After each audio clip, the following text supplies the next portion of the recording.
एक पति पत्नी की सुंदर कहानी प्रस्तुत है करेला पुस्तक का एपिसोड 10। एक युवक युवती की शादी हुई। पहली रात को पति ने पत्नी को एक डायरी दी जिसमें 360 पेजेस थे। उसने पत्नी से विनंती की कि जिस दिन मेरी कोई भूल या कमी दिखाई दे और जो सुधारने योग्य लगे वह डायरी में उस दिन के पेज पर लिखना।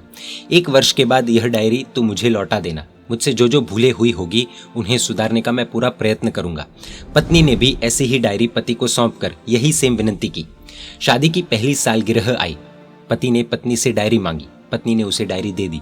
पति ने पेजेस पलटे। प्रथम पेज बिल्कुल कोरा, दूसरा कोरा, पूरी डायरी पलट डाली। बहुत कम पेजेस पर कुछ छोटी छोटी बातें लिखी थी। अंतिम पेज पर लिखा था कि प्राणनाथ, यह थोड़ी भूलें लिखी है, वे भी बिल्कुल नेग्लिजिबल ही है। आपने मुझे बहुत प्रेम दिया है। फिर पत्नी ने पति से अपनी डायरी मांगी। पति ने दे दी।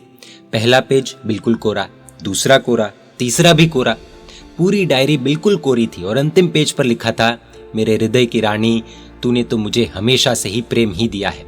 मुझसे जो जो भूलें हुई है उनके लिए मुझे माफ करना। जीत किसकी कहलाएगी?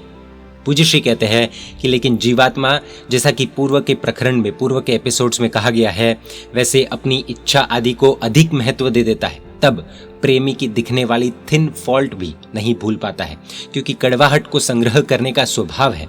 उसे दिखने वाली या याद आने वाली बार बार की थिन फॉल्ट लव की थिकनेस को घटाती जाती है। और एक दिन ऐसा भी आ सकता है कि प्रेम को 3rd स्टेज की टीबी हो जाए और फॉल्ट फूल फूल कर गुब्बारा हो जाए।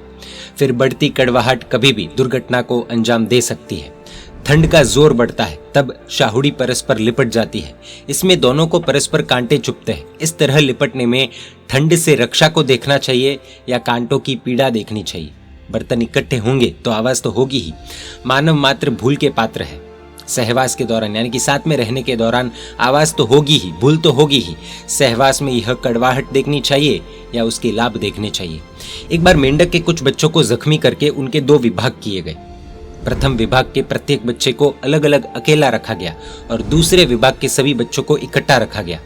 थोड़े दिन में दूसरे विभाग के बच्चों के घाव भरने लगे, जबकि प्रथम विभाग के बच्चों के घाव भरने में काफी समय लगा। चूहे के बच्चों पर भी एक बार ऐसा ही प्रयोग हुआ।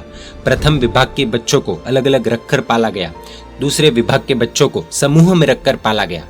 सभी को समान सुविधाएं और समान भोजन दिए जाने के बावजूद प्रथम विभाग के बच्चे दुबले और बीमार हुए, जबकि दूसरे विभाग के बच्चे निरोगी और स्वस्थ हुए। सहवास के ऐसे कई मीठे फल होंगे। सहवास में यह मधुरता देखनी चाहिए या दूसरों की भूलों के योग करके निरीही कटुता देखनी चाहिए, यह हमारे अपने हाथ में है। संत कबीर के साथ 4-5 लोग गाली गलौज कर गए, लेकिन कबीर तो पूर्णतः संत पुरुष थे। उन्हें कोई रोष नहीं आया, कोई रिस नहीं, कोई गुस्सा नहीं आया और नाराजगी का तो अंश मात्र भी उनमें देखने को नहीं मिला। उनकी सहजता देखकर इन लोगों को अपनी हरकत पर पश्चाताप हुआ। दूसरे दिन माफी मांगने के लिए आए। संत ने कहा, किसकी माफी? हमने कल आपको बहुत भला बुरा कहा, उसकी माफी? ना भाई ना, मुझे तो लगा आप सब राम राम बोल रहे हो। राम राम बोलने की थोड़ी कोई माफी होती है।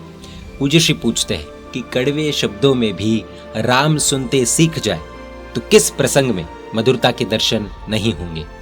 जीवन में दुख आए तब भी अगर दुखी नहीं होना है और दुख के पावर को घटाना है तो इस इंस्पिरेशनल, मोटिवेशनल, थॉट प्रोवोकिंग पुस्तक करेला www.hridayoddgar.com वेबसाइट से प्राप्त कर पढ़ सकते हैं।